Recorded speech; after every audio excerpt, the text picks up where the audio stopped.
¿Qué tal? Buenas noches, bienvenidos esta noche a Zona Franca. Hoy es jueves. Felipe Zuleta es de los periodistas más versátiles, curtidos e irreverentes del país, pero es sobre todo un hombre extremadamente franco, honesto, más de la cuenta, más honesto de lo que la sociedad colombiana, pacata o conservadora como lo quiera llamar, está acostumbrada a lidiar. Es abogado, pero desde hace más de 2 décadas ejerce como periodista una pasión que le corre literalmente por las venas. Se ha dado el lujo de ser todo lo que ha querido, como ahora ser escritor de su propia historia. Una historia que cuenta como integrante de una familia presidencial, la del expresidente Alberto Lleras Camargo. Ya va en su segundo libro, Si saben cómo soy, ¿para qué me invitan?, que se propuso escribir después del huracán que provocó su primer libro, Más allá de la familia presidencial, donde se revelaban infidencias de su familia materna, de su familia paterna, y ha hablado de su abuela, de su abuelo, de sus primos, de sus propios dramas personales, de cómo salió del closet y cómo se declaró abiertamente homosexual. Ahora habla de su hija. Se ha dado, entre otras cosas, licencia contra sus historias y anécdotas, muchas hasta ahora desconocidas. Es un hombre y yo tengo la fortuna de ser su compañera de trabajo, Felipe Zuleta, esta noche en Zona Franca. Felipe, un placer tenerlo esta noche aquí. Bienvenido. Como siempre, pues, usted sabe que yo no me pierdo Zona Franca, ¿no? Pero siempre, pues, ustedes siempre son queridos y, bueno, y ahí vamos a hablar hoy de este libro que, oiga, otro escándalo, ¿no? Sí, señor. ¿Quién se lo iba a imaginar? Otro ventarrón, otro huracán es este. Si saben cómo soy, ¿para qué me invitan? El primero usted nos reveló que por cuenta de su psiquiatra lo había escrito. Sí. Este segundo libro, ¿quién lo empujó, quién lo animó a escribir? Este libro, la historia de este libro, María Camila, es que a raíz de Más allá de la familia presidencial, yo cuento el secreto mejor guardado en la familia Zuleta, y es que mi abuelo paterno, el viejo Eduardo Zuleta, tuvo que salir exiliado para Miami porque acá le dictaron una orden de captura por un lío judicial que tuvo. Obviamente ese era el secreto mejor guardado, pues porque a mis primos les molestó mucho que se hubiera contado, lo cual es cierto. Él murió exilado en Miami a los 73 años y lo tuvieron que sacar por Santa Marta, en una avioneta. Bueno, eso fue una vaina muy loca, pero bueno. Entonces, 3 de mis primos, nosotros somos 27, 28. Bueno, poquitos. Poquiticos, sí. Nuestros papás eran como los conejos, mijita. Todos somos una cantidad. Y entonces 3 de mis primos me mandaron una carta diciéndome que eso no era cierto, que él era un ciudadano ejemplar y tal. Yo nunca dije que no era un ciudadano ejemplar. Usted se acuerda de Más allá de la familia presidencial. Yo conté unos hechos.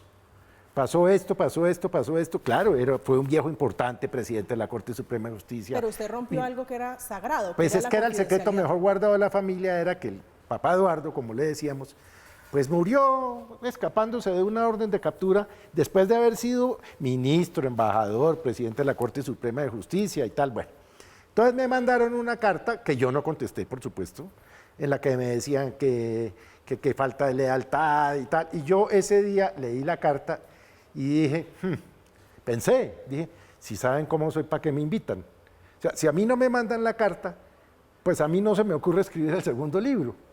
Y entonces hablé con Misa del Blanco, el gerente general de Intermedio, y le dije, oiga, ¿será que yo puedo escribir otro libro? Me dijo, otro no, muchos. Después del exitazo. Claro, y ahí he hecho este cuento de qué fue lo que me motivó a escribir este libro. No la venganza ni nada, porque inclusive yo traigo muy buenas referencias del viejo Zuleta, que entre otras cosas no son mías, son del expresidente Alfonso López Michelsen, que en sus memorias le dedica un capítulo a Zuleta y dice que era un viejo muy estricto, muy serio.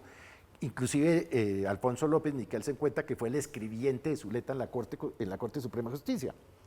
Y dice, y muchos años después lo volví a ver siempre con un dry martini en la mano. Que fue lo que yo relaté en el primer libro, entonces que cómo así que yo había dicho que era un viejo alcohólico, en fin, bueno. Entonces ese es el origen de este libro, que no tiene más anécdotas que el anterior.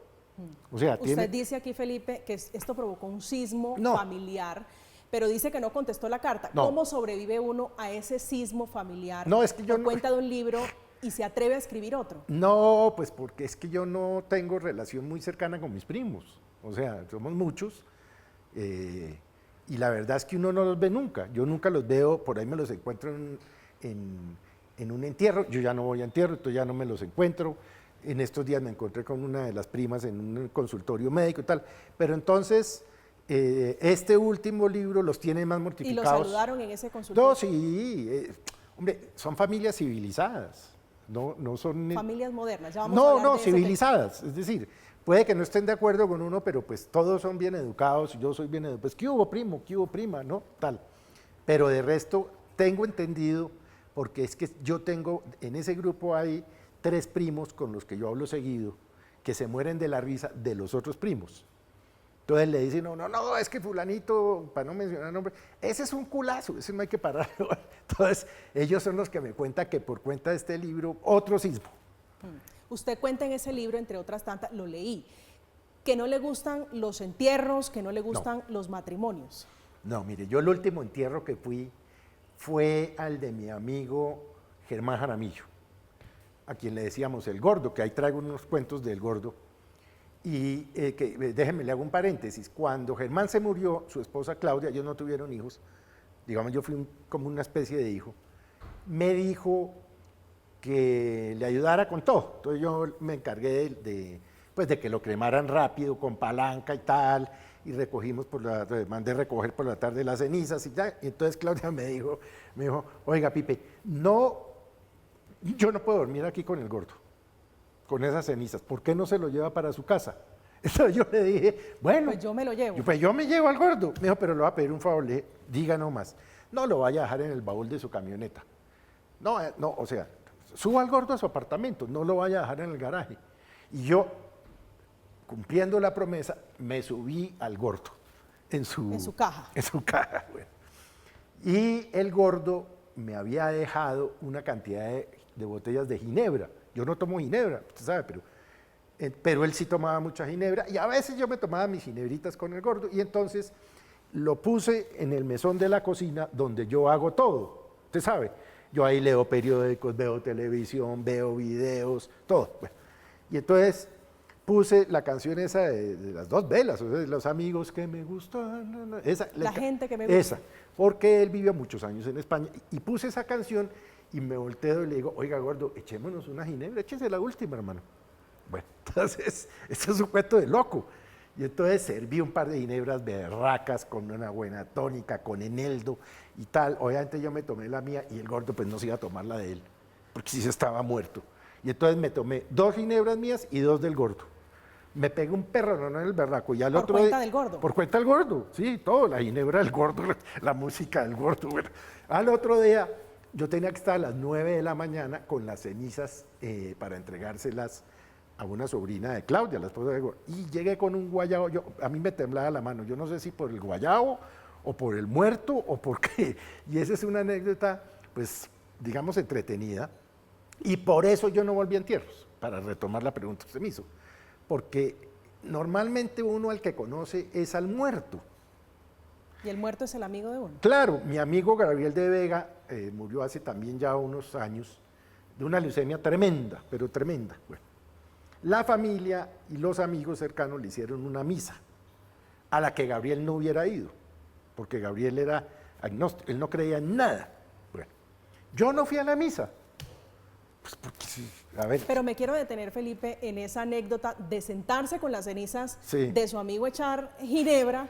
Eso no lo cuenta Y quiero nadie. recoger una frase que hay en este libro que se llama, para los que se acaban de conectar acá a Zona Franca, si saben cómo soy, ¿para qué me invitan? Y es una frase de un amigo que usted dice es entrañable, un amigo de muchos años, que es el presidente de Caracol Televisión, Gonzalo Córdoba, que dice que los zuletas son tan locos que Felipe es el más cuerdo. ¿Eso no tiene un poquito de sentido cuando uno se sienta con un muerto a tomarse unas ginebras? No, pues obviamente esa frase de Gonzalo Córdoba, que es magistral, dice, ¿cómo serán los zuletas que Felipe es el cuerdo? Pero todos tenemos algo de locos. O sea, sentarse pues, a tomarse una ginebra con uno de sus mejores amigos, pues ahí está el muertico y tal, ¿no? Y yo, después que murió Gabriel de Vega, que no fui a hacer un entierro para retomarle, me llamó una señora antipatiquísima, que había sido compañero de la Universidad de Gabriel, y me dijo, te estuvimos esperando en la misa, ¿no fuiste? Le dije, no, porque es que mi amigo era el muerto, no usted, ¿cómo le parece? No me volvió a hablar. ¿cuáles de los rasgos de la personalidad de Felipe Zuleta que usted más le gusta?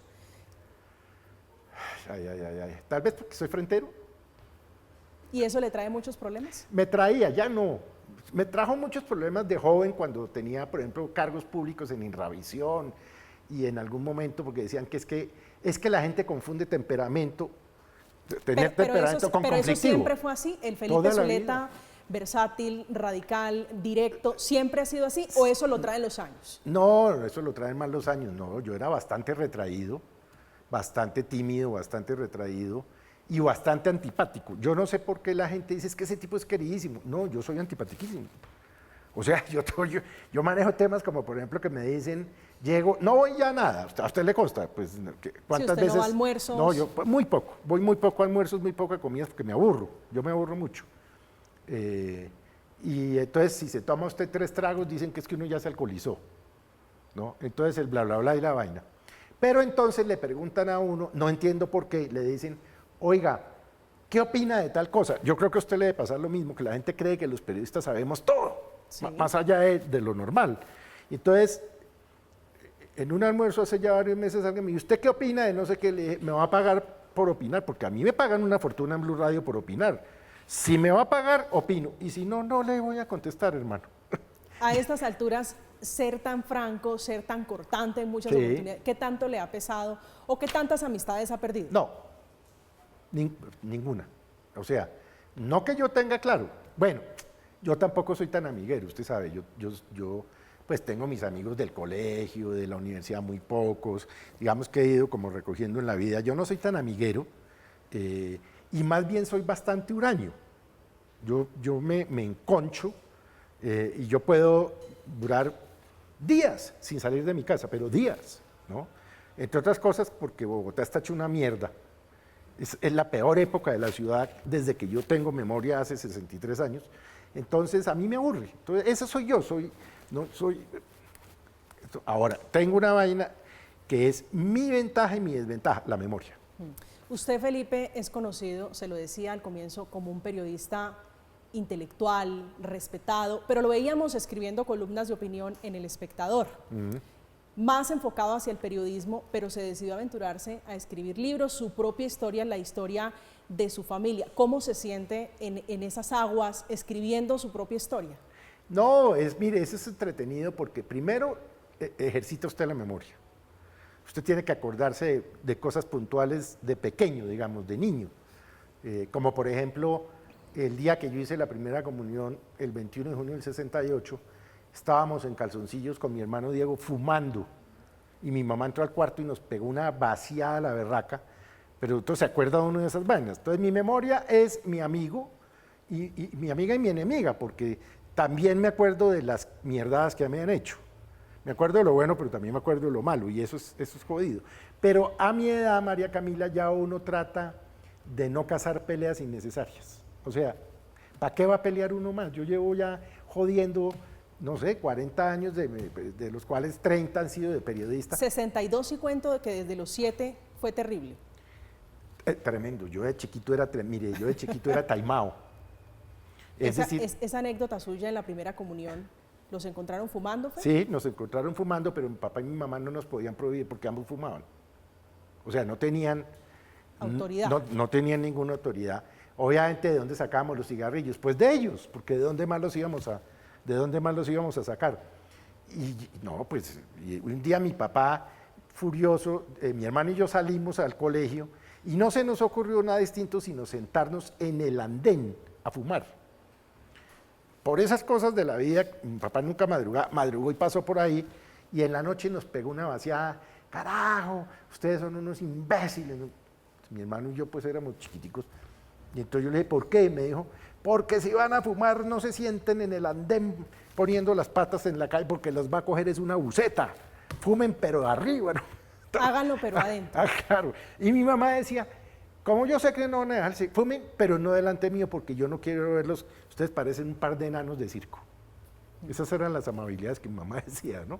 Pero bueno, era eso. ¿Qué tanto ha servido, Felipe, recogiendo un poquito esas experiencias que usted contaba en el primer libro, de esa relación tirante, tóxica, que en algún momento decía con su mamá?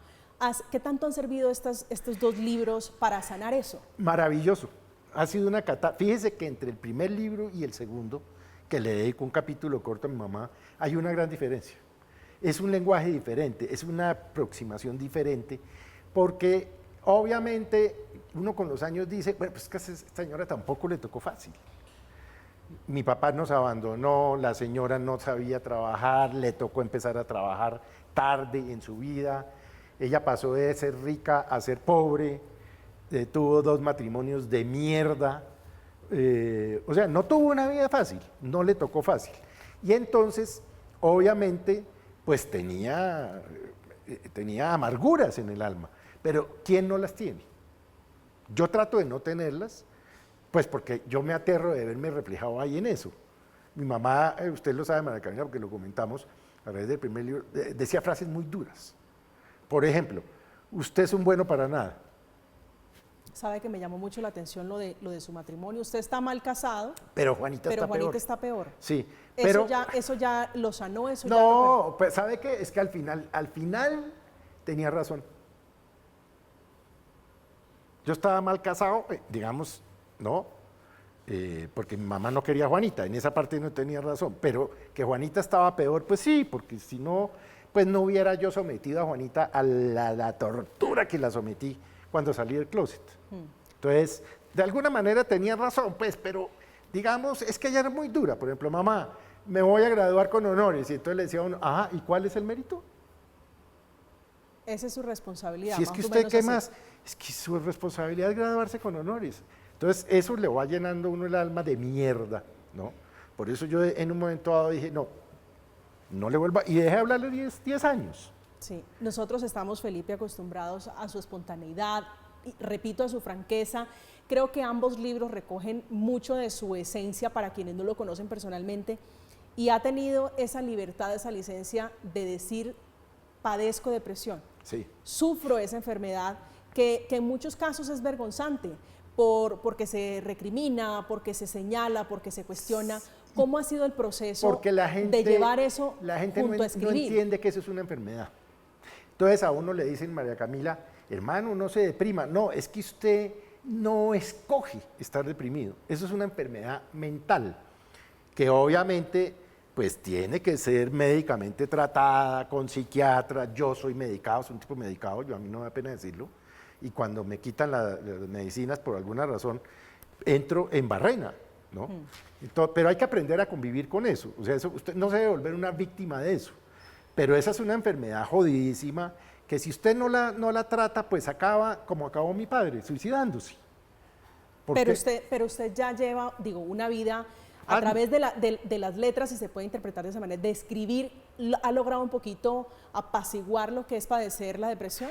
No creo que por escribir, yo creo que más por mi tratamiento. O por desahogarse, ese sentimiento de poder plasmar en un libro o de escribirlo, claro, y contarle y gritarle al mundo. Estos libros no son una pieza de la literatura, es más, ambos salieron con unos errores ahí de ortografía que no ha debido salir así, pero bueno, eso se va corrigiendo en el camino. Pero sí si alguien me quiere conocer a mí, se lee los libros, porque es que yo no tengo huesos en el closet. O sea, yo no tengo secretos, pues porque soy además, ¿no? Como dicen los gringos, outspoken, ¿no? Yo hablo de mi vida, yo no tengo problema con eso. Y esa es una decisión que yo tomé ya adulto, por supuesto. Cuando yo me enamoré de César Castro, yo tenía 2 posibilidades, María Camila. O me quedaba enclosetado, casado con Juanita, con amante hombre, como lo hacen miles de personas, que inclusive muchas de ellas nosotros conocemos. Bueno, o usted se da la pela. Entonces, si usted se da la pela, y eso fue una decisión que yo tomé a los 36 años, dije, bueno, este era mi gran secreto. Como ya no es mi gran secreto, entonces yo de aquí en adelante tengo, entre comillas, licencia. ¿Para qué? Para decir lo que quiero, porque como no soy chantajeable, entonces yo puedo hablar bien o mal del uno del otro, le caerá bien al uno, le caerá mal al otro. Obviamente en un país, y usted lo sabe porque trabaja conmigo en Blue Radio, no importa lo que usted diga, no importa lo que usted diga, por más sensato que lo diga, ¿no? Siempre va a haber el que lo maltrata. Y muchos de los quiero hablar de eso, Felipe, de la violencia, porque usted lo cuenta en su libro, que muchos de los ataques es viejo tal por cual. Sí, viejo marica, viejo cacorro, viejo hijueputa. ¿Eso lo afecta en rico. algo? No, ya no. Ya no, entre otras cosas, porque yo decidí cerrar Twitter. Cerrarlo. ¿Pero o sea, se fue de Twitter por eso o por no, me fui de Twitter porque me parece una cloaca. No, y porque eso lo afecta a usted, María Camila. Si usted tiene 20 vergajos o 30, 40, todo el día dándole, loca, hijo de puta, no sé qué, ojalá se muera, eso acaba afectándolo a uno. Yo a los 63 años ya no necesito, o sea, no me interesa lo que piensa aquel, no, pero no me va a dejar afectar. Entonces, digamos, yo cerré Twitter, que no era una cuenta poca, eran casi 300.000, y recuperé mi tranquilidad. Entonces, la verdad es que yo en Blue Radio digo y no sé qué, y es Néstor el que a veces dice, aquí lo están atendiendo, aquí yo no me meto a esa vaina, no me interesa saber. A quienes están diciéndole, porque he visto mucha gente, vuelva Felipe. Sí, pero no, es que, hombre, a mi edad uno ya no quiere tener intranquilidades, de ninguna especie, quiere vivir tranquilo. Si Twitter me estaba produciendo un ruido innecesario, pues para la mierda Twitter. ¿Cómo es el cuento de lo de viejo, de lo de adulto mayor? ¿Cuál es el problema que hay con el adulto? Es que, mire, que entre otras yo lo digo aquí en el libro, es que yo no sé por qué cambió el lenguaje, por esa vaina de la políticamente correcto, entonces cambió el lenguaje. Y yo eso no lo entiendo y le voy a dar varios ejemplos que están en el libro. Yo me leí Blancanieves y los 7 enanitos. Ya no se puede decir enano. Toca decir de talla baja. Entonces me tocaría leerme Blancanieves y las 7 personitas o personas de talla baja. Bueno, a los viejos nos decían viejos, adulto mayor. Bueno, a los gordos nos decían gordos, no, de talla grande. Y entonces ha ido como cambiando en medio de toda esta vaina de lo políticamente correcto. Usted ya no puede decir, bueno, esta mañana nos pasó, María Camila. Hablamos del tuit del presidente defendiendo a Francia Márquez y que puso atrás la foto de 2 empleadas del servicio en Cali, que eran un par de negras, ¿no? Y entonces Néstor dijo, las negras, y dice, sí, no, eso creo que eso, mejor dicho, creo que nos levantaron, que porque no se dice negra. ¿Somos demasiado hipócritas? No, es que es la doble moral, ¿ve? Entonces la gente, por ejemplo, entonces dice, bueno, esta negra no sé qué, ¿no? Pero entonces, si usted dice negra, entonces no, afrocolombiana, no, negras. El gordo es gordo, el enano es enano, el negro es negro, el blanco es blanco, que no debe ser una categoría para referirse a nadie, ¿no? Esta negra no sé, no, pero hemos entrado en una vaina que yo no, adulto mayor, no, viejo. Hablando un poquito de las anécdotas que usted recoge, me llama la atención, Felipe, que son años y años remontándose a historias de gente, incluso cuando usted era apenas un adolescente, un muchachito, cuando su abuelo estaba en la presidencia y otras tantas. Y me llama la atención y quisiera preguntarle si se han acercado muchas personas a decirle, oiga Felipe, usted para ir recopilando todas esas historias. Sí, me ha pasado, curiosamente me pasó con un viejo, pues que digamos estuvo en el Consejo de Chía con Alberto Lleras, porque Lleras después de haber sido presidente decidió ser concejal de Chía. Y el viejo me llamó a raíz del libro y me dijo, es que su abuelo no sé qué, me contó cosas que están en el segundo libro y me ha pasado con varias personas. Por ejemplo, yo traigo unas anécdotas ahí del tío abuelo Felipe Lleras. Sí. Eso me lo contó un amigo de Felipe Lleras, me escribió un correo diciendo, mire, del chiverudo Lleras, de su tío, hay estos cuentos. Entonces, curiosísimo, ¿no? Porque me ayudaron, pues yo no tendría por qué saber todos esos cuentos. Unos los sé de primera mano, otros, pues... El del ataúd es buenísimo. No, ese cuento del ataúd, echémoslo, si quiere. Échelo. Ese cuento es muy bueno. Lleras era bohemio, Felipe Lleras era poeta, bohemio, hablaba francés, había estudiado Derecho, pero se había dedicado, digamos, a la poesía y tal, bueno. Como buen bohemio, pedía plata prestada. Y un día venía Felipe Lleras, el tío abuelo, por la carrera 13, para que usted se ubique, los de Bogotá se ubiquen, y los que no están en Bogotá, la carrera 13 venía de sur a norte, caminando por el andén occidental, o sea, hacia abajo. A la altura de la calle 43 quedaba en ese entonces la funeraria, la única importante que había, que era la funeraria de don Federico Garay. La Gaviria. Hoy la Gaviria. Ahí queda hoy la Gaviria. Bueno, pero era de don Federico Garay. Es más, yo después estudié en el colegio con el nieto de Federico Garay, del viejo. Bueno, Lleras vio que venía un acreedor y entonces dice, mierda, aquí en este man yo le doy plata a este man. Una culebra. No, pues una culebra. Y entonces, ¡zas!, se metió a la funeraria. Y le dice, Garay, carajo, ¿dónde me puedo esconder? Que, que viene un vergajo y que le doy plata. Entonces Garay le dijo, pues métete en ese ataúd, Lleras. Entonces Lleras se metió en el ataúd, ¿no? Y Garay cerró el ataúd. Bueno, claro, la culebra se dio cuenta que Lleras se había metido a la funeraria y entonces entra furioso. También debía ser pues de los intelectuales de Bogotá, yo no sé quién sería. Y entonces le dice, Garay, ¿dónde está Lleras? Y Garay le señala así, el ataúd. Entonces este man va y abre el ataúd y le dice, carajo, Lleras, ¿usted qué está haciendo ahí metido? Y le dijo, carajo, yo aquí muerto de la pena de no poderte pagar. Estamos en Zona Franca, estamos con Felipe Zuleta recopilando todas las historias que vienen en este libro. Si saben cómo soy, ¿para qué me invitan? Felipe, hablemos un poquito de su corta presencia, vida en el mundo criminal. Eso es un cuento de ¿A qué edad comenzó y a qué edad No, terminó? mi vida criminal empezó a los 7 y acabó a los 7, porque nosotros vivíamos muy cerca del almacén Ley que quedaba en el centro comercial El Lago. Hoy es Unilago, pero eso hace 45 años era otra cosa distinta. Eso era con plazoletas y con restaurantes y con pizzerías y eso era otro cuento. Bueno, me dio por irme a Ley, yo no sé, de pues familia Miranda, porque yo de donde iba, chiquito, y me robé un carrito. Caramba.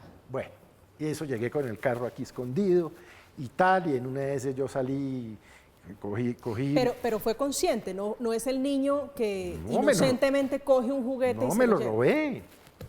Me lo robé, pues porque yo no sé, no debía tener suficiente juguete, yo no sé. ¿Cuántos años tenía? 7, 8. Bueno.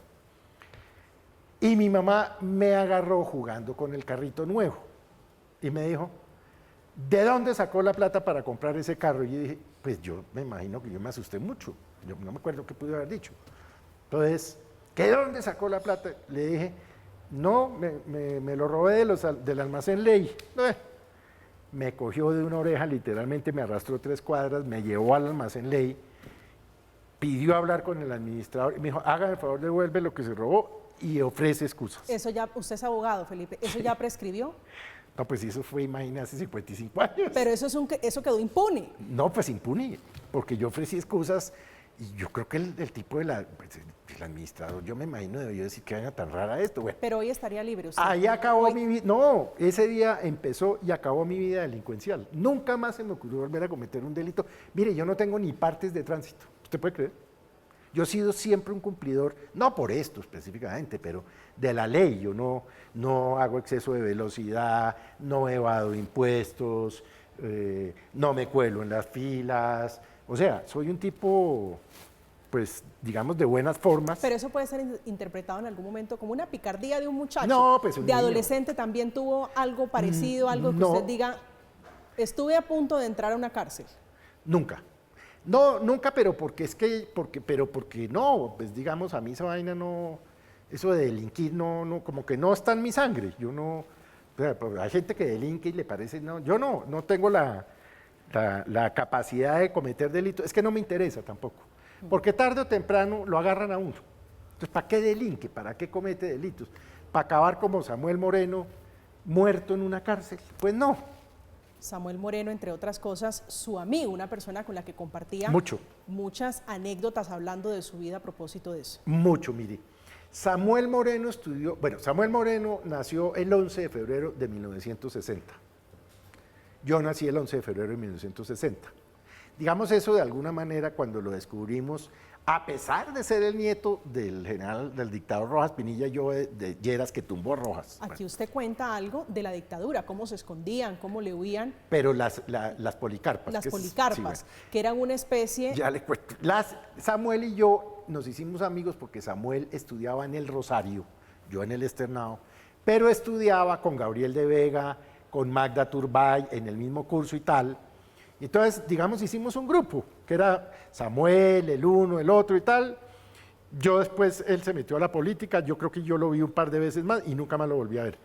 Pero no por eso debo dejar de decir que era un tipo amable. ¿Eso le ha pesado en algo? Digo, defender o decir No, que pues un tipo que terminó muriendo en la cárcel pero es que como usted, un corrupto, no pues, le han dicho algo? Digo, porque usted reconoce no, que pues el incluso día se que hablamos de eso en Blue, creo mutuamente. que había mucha gente molesta que porque yo estaba defendiendo el pícaro y no sé qué. Pues que una cosa es allá Samuel, sé que los delitos que cometió, y otra cosa el Samuel que yo conocí. Usted no puede juzgar a la gente porque cometió o no cometió errores.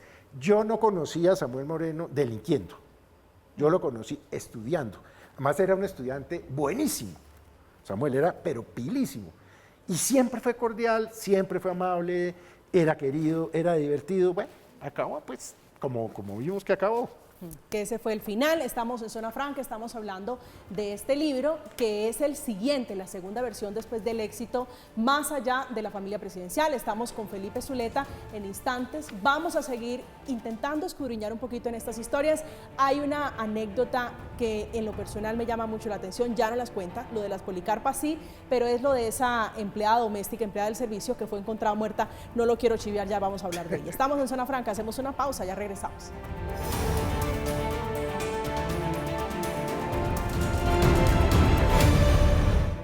Estamos de regreso, estamos en Zona Franca con Felipe Zuleta, que ha dicho que escribir sobre sí mismo y su familia, pero sobre todo burlarse, ha sido un gran antídoto para un problema que tiene él, que es la depresión.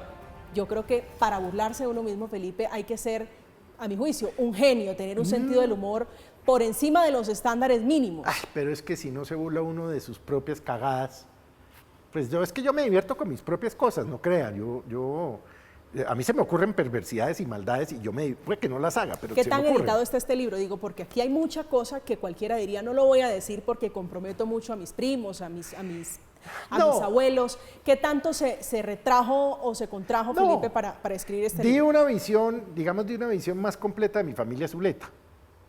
Mencionó a todos los tíos, a la tía Emilia que se murió, a la tía Teresa, o sea, los menciono todos, digamos, sin esto.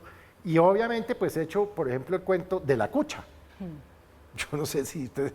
Claro. La Cucha era una tía que de chiquitos nosotros le decíamos... Revolucionaria la tía. No, una tía que se vestía como Luis XIV, la Cucha. Con los cachumbos. Sí. Después le decíamos la Cucha. Bueno, la Cucha se fue a vivir o la mandaron a vivir sola a un apartamento. Ah, ese, ya me acordé, ¿Cuál es la Cucha? por supuesto, la del shoot. Es correcto. Entonces, la Chuta, la Cucha, mandaba a su empleada enfermera todos los días a comprarle una botella o 2 botellas de vino. Porque como buena Zuleta echaba trago. ¿No? Bueno.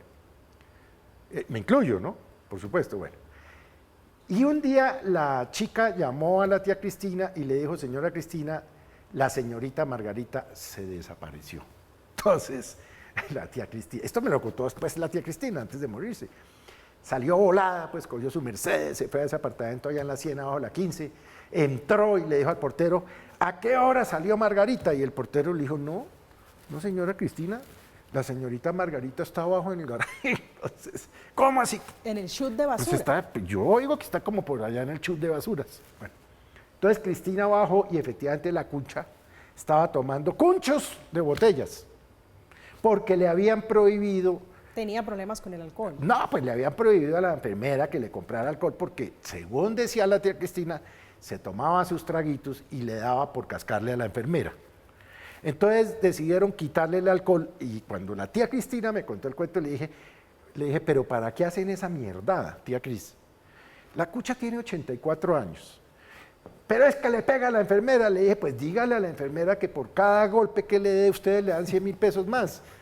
¿No? Usted no es tan bueno dando esos consejos. No, y entonces Le quitaron el trago a la cucha y la cucha acabó tomando cunchos después de haber llevado una vida pues muy digna. Mire, fue profesora de protocolo de la Universidad Jorge Tadeo, de protocolo, de modales, de cómo servir la mesa, de cómo para acabar uno, para que lo sometan a uno a tener que bajar al chuta a buscar cunchos. Y muerta en un asilo. No, la mandaron después por un asilo y murió, pues, murió con Alzheimer, que parece, y yo vivo aterrado con el cuento, parece ser la variable por el lado Zuleta, porque yo tengo ahorita 2 tías con Alzheimer y la cucha murió con Alzheimer y entonces por eso es que yo no quiero ser viejo. ¿Alguno de sus familiares, de sus primos, con los que usted dice no tengo relación, le ha dicho, venga Felipe, a mí no me incluye en ese libro, no me interesa? No. ¿De mí no hable? No, ninguno se atrevió nunca a decirme de mí no hable, pero pues... Porque conocen la respuesta. Pues es que, sí, yo vuelvo y le digo, yo no hablo, digamos, yo no hablo de manera despectiva, por ejemplo, del viejo Zuleta, de papá Eduardo. Por el contrario, cuento unas anécdotas que le leí al viejo López Miquel, que son muy divertidas. Parece que era un viejo divertidísimo. Si su abuelo, el presidente, estuviera vivo, supongamos, Me capa. ¿usted qué cree que le diría? No, me mata. Me asesina. Bueno, él no me asesinaba. No, le hubiera caído por ¿Le da una pela? No, porque él no pegaba, era un tipo de unas formas... Pero seguramente le hubiera caído por las pelotas. ¿Y la abuela Berta? Y le voy a explicar por qué. Porque siempre un tipo muy retraído y muy cuidadoso de su vida privada. De Alberto Lleras, hasta el primer libro no se sabía nada de su vida privada. Nada. Entonces, pues seguramente yo no me hubiera atrevido a escribirlo si el viejo estuviera ¿Pero vivo. pensó en eso en algún momento, si su abuelo hubiera querido que se conocieran los secretos de su familia, No, muchos datos? no, porque si pienso eso no los escribo. Pero alguien no le dijo, ojo, que mi abuelo no hubiera querido. No, digamos, mi tía Marcela quedó un poco molesta con el libro.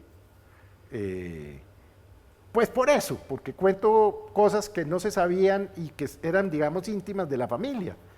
Pero pues es que usted no puede tener esas familias allá arriba, en unos pedestales, y no, todas las familias somos familias. En mi familia hay de todo, alcohólicos, maricas, locos, de todo, como en todas las familias. Este libro, estos 2 libros son realmente la representación de todas las familias, donde hay un alcohólico, usted lo está retratando, donde hay un marica, como usted dice, un homosexual, es eso. Hay un ladrón, o sea, la gran mayoría, yo no generalizo, de las familias somos disfuncionales. Pero eso es Otra cosa es que la usted... gente, otra cosa es que la gente no lo reconozca porque le dé pena, porque le dé jartera, pero en todas las familias tenemos problemas. Pero el hecho de que un nieto de un presidente como lo fue su abuelo, usted lo retrata muy bien en este libro, en el anterior sobre todo, se atreva a contar sus infidencias, es decirle al mundo, si yo pude reconocer que en mi casa también tenemos vacíos, usted también lo puede hacer, es un poco de eso pues también. podría ser, yo creo inclusive mucha de la gente que se los ha leído los dos, me dicen por Instagram, usted tiene muchas vainas, cuente, vamos por el tercero, no creo, porque pues eso también es ya pesado, pues uno todos los años sacando un libro, qué pereza. Pero tiene material para un tercer libro. Puede que tenga material, lo que no creo que tenga son más ganas, porque es un trabajo arduo, eso hay que meterle disciplina, hay que meterle memoria. Eso no es que usted se sentó ahí un día y escribió, ¿no? Eso tarda meses, ¿no? Y en este, Felipe, me llama la atención, yo conozco a su hija, conozco a Claro, María. trabaja con nosotros. Sí, conozco a María y me llevé la grata sorpresa, se lo tengo que confesar, cuando empecé a leer el libro, que está escrito por ella unas letras, que es la presentación del libro, es el inicio del libro realmente. ¿Cómo llegan a eso? Mire, además que me parece un texto, déjeme confesarle, magnífico. muy sensible, muy bello el texto de una hija a un padre. No fue idea mía. Fue idea de Misael Blanco, el gerente de Intermedio Editores, que me dijo un día, ¿será que María, su hija, escribe la presentación? Y yo le dije, pues no sé, déjeme, yo le pregunto. Pues entonces yo veo a María pues semanalmente, hablamos tal, y tomamos trago y jodemos. Y le dije, ¿tú escribirías la presentación? Me dijo, sí, Dari, claro. ¿Para cuándo la necesitas? Le dije, no, pues escríbela con calma y me la mandas. Y yo la recibí y la leí y me conmovió mucho. Porque primero, no sabía que María escribía tan bien, y segundo, tampoco tenía claro la catarsis que María había hecho con respecto a la relación conmigo después de haber vivido tantos años por fuera, y cómo nos volvimos a unir. O sea, yo vi una María que yo no había visto. Hay una frase, un pedazo que me gusta mucho, dice: nos reconocimos el uno al otro y aprendimos a querernos de una nueva manera. Fue como comenzar una relación que sabíamos que existía, pero que no habíamos podido explorar. Para que le comparta un poco a los televidentes a qué se refiere María con esas frases. Pues María con esas frases se refiere a que acuérdese que yo lo cuento acá, yo no me acuerdo si en el primero o en el segundo.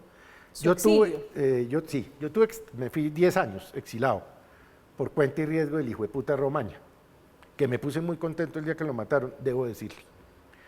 Tanto que lo dije al aire, acuérdese, dije, qué buen muerto, Néstor. Bueno, esos 10 años me privaron a mí de ver a María. En el momento, pues digamos, en todas partes de su niñez y de su adolescencia. Obviamente, pues esa comunicación desde Canadá no era fluida porque tampoco teníamos todo lo que tenemos ahora. Y, bueno, en fin, y era muy difícil, yo no podía venir. María pues tampoco podía ir porque estaba aquí con su colegio y con su mamá y tal la cosa. Entonces, cuando yo llegué, pues yo me puse en la tarea de que nos conociéramos. Y nos conocimos y usted no, somos íntimos del alma. Y ella es curiosísima porque ella me dice a mí, Daddy. María estudió en el Anglo, María es trilingüe, María habla inglés perfecto, español y francés, pero el concepto de papá en inglés, Daddy, que es, bueno. Y al marido de Juanita Castro, mi ex esposa, a Diego, que es un tipo estupendo, le dice papá. Y no tendría por qué no decirle papá, porque es que Diego la tuvo durante parte de la infancia y la adolescencia y la trató como su hija.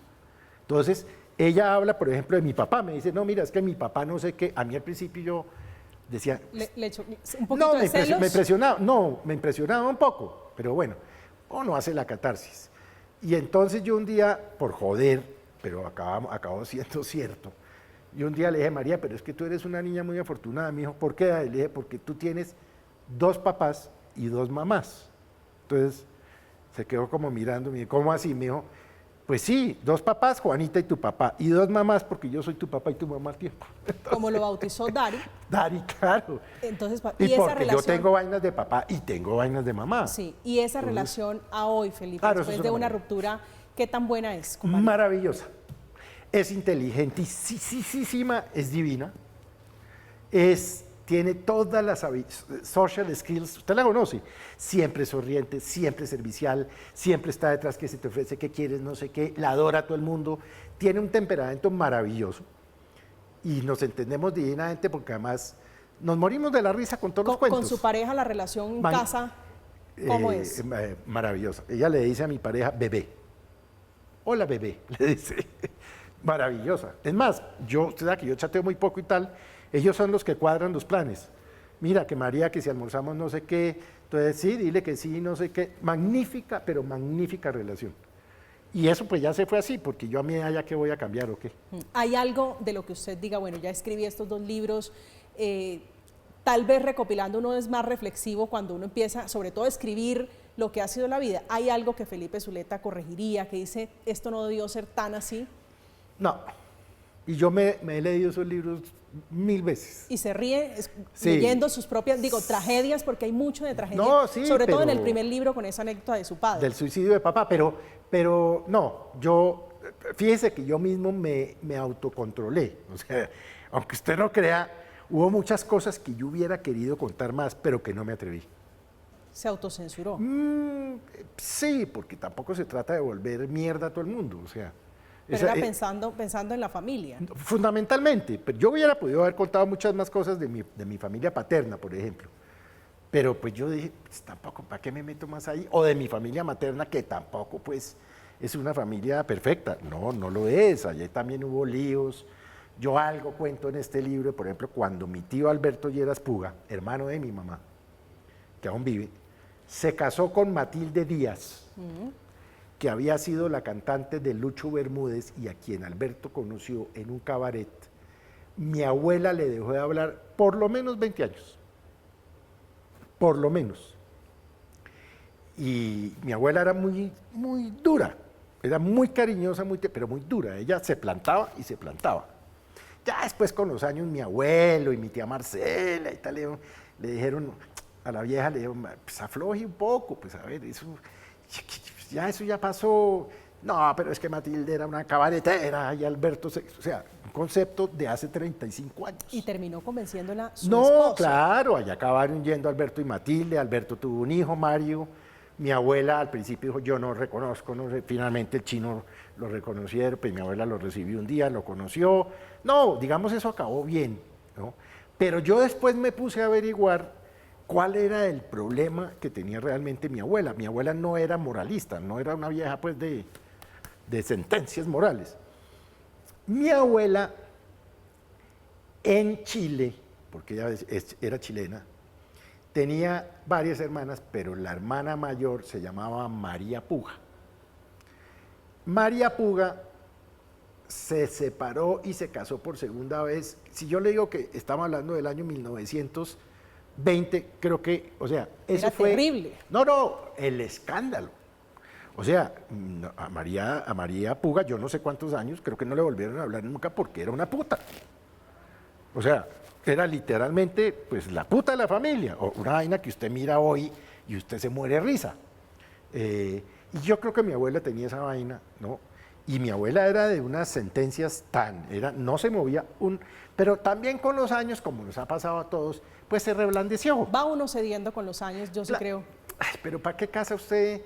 Ay, a ver, es que vuelvo, yo le digo, ¿para qué casa usted peleas innecesarias a los 60 o 70 años?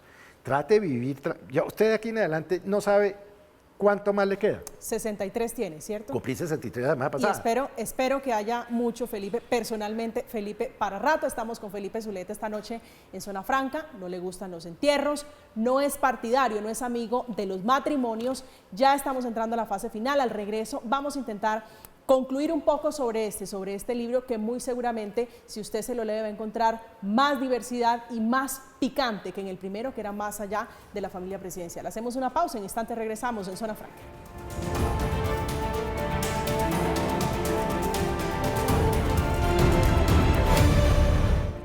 Estamos de regreso en Zona Franca hablando de la vida, de las anécdotas del gran Felipe Zuleta. Lo conocen, lo escuchan todos los días en Mañanas Blue. Felipe, me están reclamando la historia de la empleada del servicio para que por favor la compartan. Rápidamente. Un par de amigos míos, pareja de ellos, pues hombre, pareja, pues heterosexual, tenían una empleada muchos años, como 15 o 20 años, que se llamaba Jesucita. Ellos iban todos los fines de semana a su finca en Suezca. Y Jesucita se quedaba en la casa, pues cuidando. Bueno, un día llegaron y Jesucita estaba muerta en la cama de ellos. Pero lo grave no era que estuviera muerta, estaba vestida elegantísima con los vestidos de mi amiga, con todas las joyas, con todas las cremas, ¿no? Y con una botella de vino francés y una caja de pizza. Entonces, a mí me llama mi amigo y me dice, hermano, mire esta vaina, lo que nos acaba de pasar, Jesucita, mire cómo encontramos a Jesucita.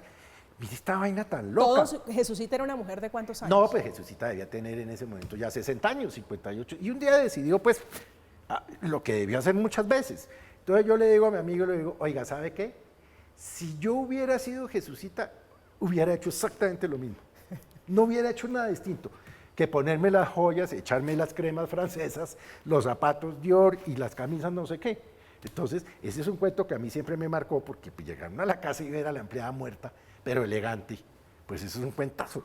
Ese es un cuentazo y hay muchos de esos cuentazos. Sí. No lo voy a chiviar como decimos nosotros los periodistas, porque en este libro particularmente me gustó mucho y eso nos quedará para otra invitación, Felipe, el de las policarpas. Ese lo echamos. Ese es otro cuentazo también para los que están muy interesados en este libro. Exitazo el primero, seguramente este también lo va a hacer Felipe. Le deseo mucha suerte como escritor vendiendo estos libros porque le fue muy bien. No, es que ya ya puedo decir periodista y escritor. ¿Se gana bueno?